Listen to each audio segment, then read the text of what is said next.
Hello dear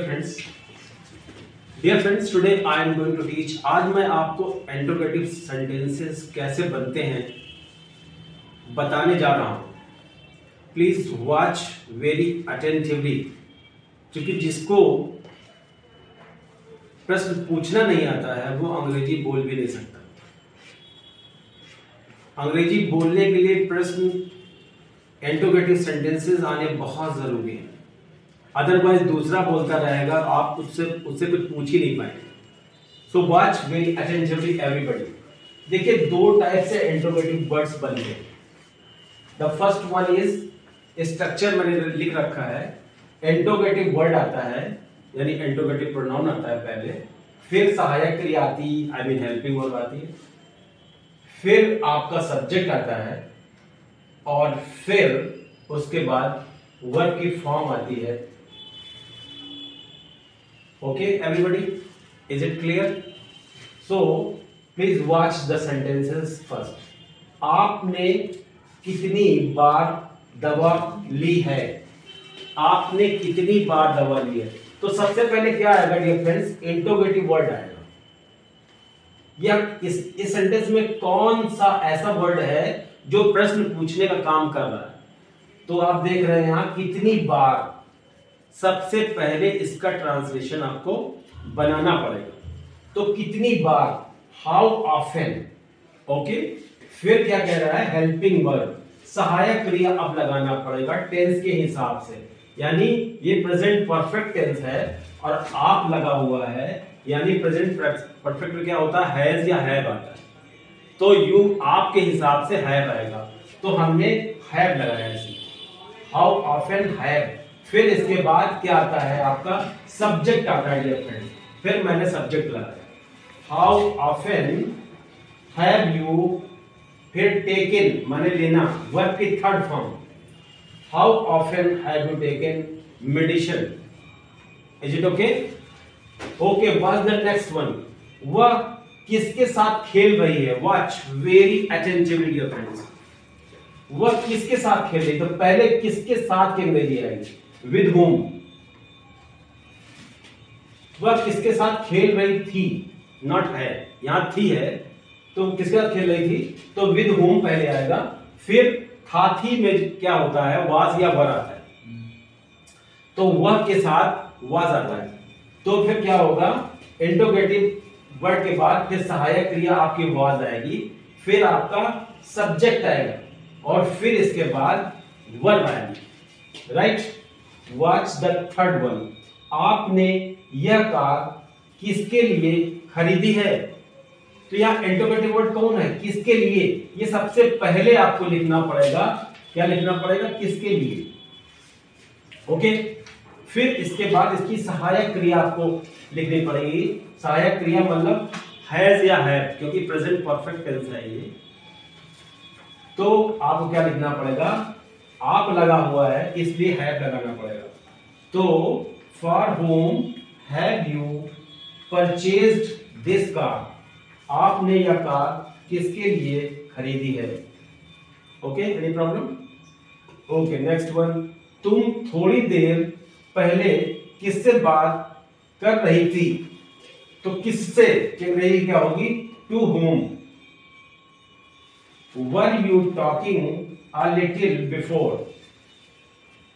okay, ये next आपका जो है वो ये स्ट्रक्चर है। ओके, यह किसकी लड़की है? तो यहां पे क्या होगा? इंट्रोगेटिव वर्ड आएगा, किसकी लड़की। इंट्रोगेटिव वर्ड प्लस लड़की, यानी ऑब्जेक्ट आएगा इसके साथ में। इंट्रोगेटिव वर्ड प्लस ऑब्जेक्ट, किसकी लड़की, ये एक साथ दोनों वर्ड आएंगे। तो यह किसकी लड़की है? तो whose daughter, फिर है की अंग्रेजी आएगी इज, फिर दिस। वह किसका मकान है? तो whose building is that, that माने वह। आप किस दफ्तर में काम करते हैं? तो किस दफ्तर में, एक साथ में आएगा, तो इन विच ऑफिस। पहले इन आएगा, फिर विच आएगा, फिर ऑफिस आएगा। किस दफ्तर में, तो in which office do you work. क्योंकि तातीते है इसलिए डू आएगा इसमें। In which office do you work. Okay, यसी कल किस समय आई थी, तो किस समय गई क्या होगी, at what time did she come yesterday, आप कब तक मेरा पैसा लौटा देंगे, तो क्या होगा, bye what time will you return my money. रेलगाड़ी किस प्लेटफॉर्म पर आ रही है, अक्सर आपको पूछना पड़ता है जब कहीं जाते हैं, तो eight which platform is the train arriving. Okay, और आप देख लीजिए ये कौन सी लड़की अंग्रेजी बोल रही थी, बिल्कुल इसी टाइप से आपको करना है, कौन सी लड़की अंग्रेजी बोल रही थी, तो which girl was speaking English. आप कौन सा मोबाइल खरीदेंगे, तो विच मोबाइल विल यू परचेज। कौन सी लड़की प्रथम आई है, तो विच गर्ल, कौन सी लड़की, ये एक साथ में आएगा पहले, तो which girl has stood first. So with this I am coming to an end. Please keep on practicing. Best of luck. Hello dear friends. Today I am going to teach you so many interrogative words. There are series of interrogative words that I have written, and these are the advanced interrogative sentences. I mean interrogative words, which I will translate into interrogative sentences. So first look each one of these interrogative words that I have written here. So watch very carefully. Which means कौन सा, कौन सी या किसने, right? और in which का मतलब होता है किसमें, यानी किस जगह में, किस, in which class do you study, आप किस कक्षा में पढ़ते हैं, only then you are required to use it. Okay? Which one of you, आप में से किसने या तुम में से किसने, तुम में से किसने उसे गाली दी, तो which one of you has abused him. Okay, which of these girls, इन लड़कियों में से किसने, which of these girls danced yesterday, इन लड़कियों में से किसने कल नाचा था, तो विच ऑफ द बॉयज, किस लड़के, विच ऑफ द बॉयज, या किन लड़कों में, विच ऑफ द बॉयज अगर होंगे तो किन लड़कों में से, तो विच ऑफ द बॉय, यानी किस लड़के ने, which of the boy has abused you, किस लड़के ने आपको गाली दी, right. Now the next one is how often, mean कितने बार। देखिए बहुत इंपॉर्टेंट और बहुत कम सुनने को मिलता है सारी चीजें जो आप देख रहे हैं, you what you are watching right now. How often मतलब कितनी बार, how often have I to take this medicine sir, sir मुझे ये दवा कितनी बार लेनी है। How often will you speak, आप कितनी बार कहेंगे, I will pay you tomorrow, मैं कल आपको पैसे दूंगा या पैसे चुका दूंगा, right. Okay, next how far mean कितनी दूर, आपका घर यहाँ से कितनी दूर है, how far is your house from here, या how far is your home from here, okay? So watch the next one. With whom means किसके साथ, आप किसके साथ खेल रहे थे, with whom were you playing, right? For whom, किसके लिए, आप किसके लिए ये सब लाए हैं, for whom have you brought all this? Against whom means किसके लिए, against whom means किसके खिलाफ, for whom means किसके लिए, for whom means किसके लिए, आप किसके लिए सब लाए हैं।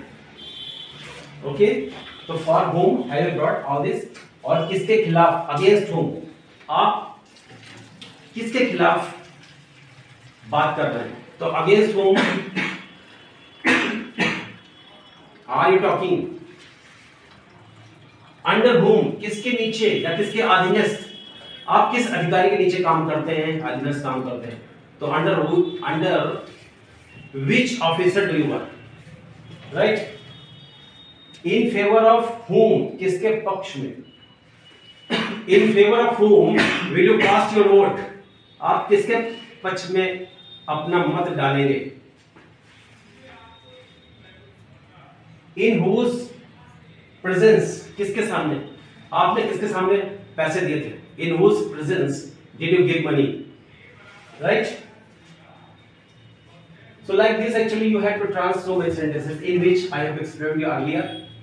Which of the men, किस या किन आदमियों ने, ओके, इन विच किस में, आपने किस बर्तन में दूध रखा है, in which pot have you kept milk, on which किस पर, on which table have you kept the vegetable, किस मेज पर आपने सब्जी रखी है, फ्रॉम विच मैंने किससे, आपने किससे पैसे निकाले हैं, तो from which have you withdrawn money, eight which place mean किस जगह, आप किस जगह रहते हैं, एट विच प्लेस या at what place do you live, eight which issue किस मुद्दे पर,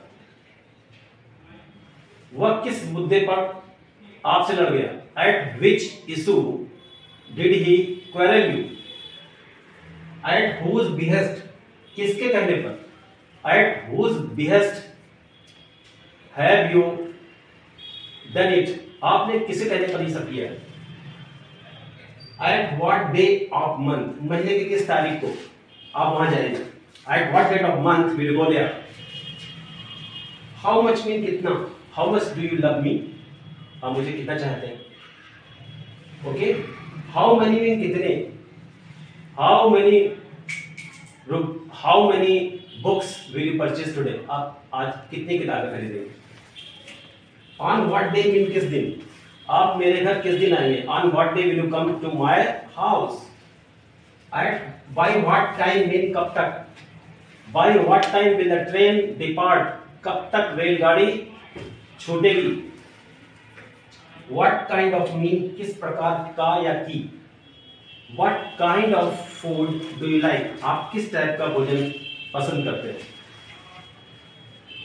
next one is what kind of, okay, next one is by which vehicle किस गाड़ी से, by which vehicle did you go to your village आप किस गाड़ी से किस वाहन से अपने गांव गए थे, नेक्स्ट इज हाउ लॉन्ग मैंने कब से, आप यहाँ कब से आ रहे हैं, how long have you been coming here, next one is whence मैंने कहां से, आप कहां से आए हैं, तो whence have you come, right.